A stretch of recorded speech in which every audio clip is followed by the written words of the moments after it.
গাড়িতে নীলবাতি লাগাবেন? তবে তৃণমূল করুন। হ্যাঁ, তৃণমূল করলে আর কোনো বাধা থাকবে না নীলবাতি ব্যবহারে। এই রকমই বলছেন নদিয়ার ফুলিয়ার একাংশের মানুষ। কারণ সবাই জানে জেলা স্বাস্থ্য আধিকারিক অর্থাৎ সিএমওই ছাড়া স্বাস্থ্য বিভাগে আর কেউ নিজের ব্যবহারের গাড়িতে নীলবাতি লাগাতে পারেন না। কিন্তু ফুলিয়া স্বাস্থ্যকেন্দ্রের সামান্য এক বিএমএইচ হয়ে কিভাবে তার নিজস্ব গাড়িতে এই নীলবাতি লাগিয়ে ঘুরতে পারেন? সেখান থেকে উত্তর তৃণমূল করলেই পারেন। এই নিয়ে তাকে প্রশ্ন করলে বিরক্তির সাথে দেখিয়ে দিয়েছেন প্রশ্ন এড়ানোর সরু গলি। এদিকে যে স্বাস্থ্যকেন্দ্রে তিনি দায়িত্বে আছেন সেখানের পরিষেবা কি সঠিক পাওয়া যায় জিজ্ঞাসা করলে সাধারণ মানুষ জানাচ্ছেন সামান্য গ্যাসের ওষুধ ঠিকমতো পাওয়া যায় না। বিজেপির বক্তব্য, উনি তৃণমূল ঘনিষ্ঠ, তাই ওনার বাড়ির অনুষ্ঠানে তৃণমূল নেতা মন্ত্রীদের দেখা যায়। হয়তো সামনে ভোটে দাঁড়ানোর জন্য নিজের স্ট্যাটাস বাড়াতে নীলবাতি লাগিয়েছেন। কিন্তু পুলিশের বিরুদ্ধে একাংশের প্রশ্ন এখানেই যে কোনো কেউ নীলবাতি ব্যবহার করবেন আর পুলিশ ফাইন করবে শুধু হেলমেটবিহীন সাধারণ মানুষকে। হাসপাতালে পরিষেবা খুব একটা ভালো দেখছি না। এটা র্যানটাকে ইঞ্জেকশনও থাকছে না, কিনতে হচ্ছে। তো কতদিন ধরে এই সমস্যা রয়েছে এই হাসপাতালে? মাঝে মধ্যে এই সমস্যা দেখছি, যখনই আসছে এটা র্যানটাকেও থাকছে না। ঠিকঠাক আছে না, মানে রুগী এসে চিকিৎসা পাচ্ছে?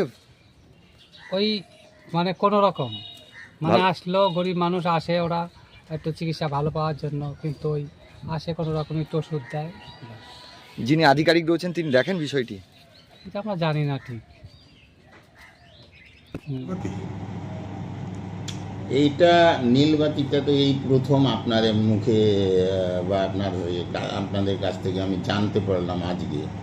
কিন্তু অ্যাকচুয়ালি যত দূর আমার নলেজ আছে বা জানি, তাতে জেলার সিএমওই ছাড়া অন্য কেউ এই নীলবাতি ব্যবহার করতে পারে না, আনটিল আদারওয়াইজ, যদি না কোনো একটা ভিন্ন কোনো পদ বা ইত্যাদি এইগুলো না থাকে, তারা পারে না।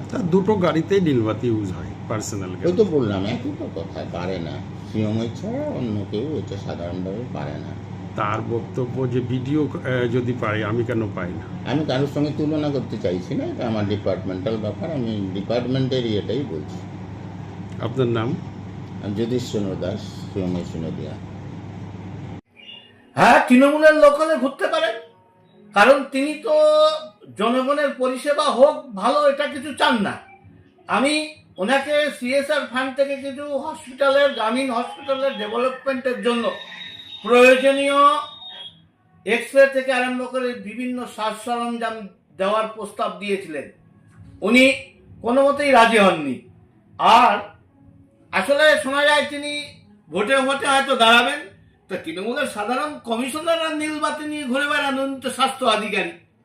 সামনে যদি বড় জনপ্রতিনিধি হওয়া যায় আর তার স্ট্যাটাস বাড়ানোর জন্য এটা না করলে তার গ্রহণযোগ্যতা বাড়বে কি করে? সামনেই তো 26-এর নির্বাচন, দেখা যাক তিনি টিকিট নিতে পারেন কিনা।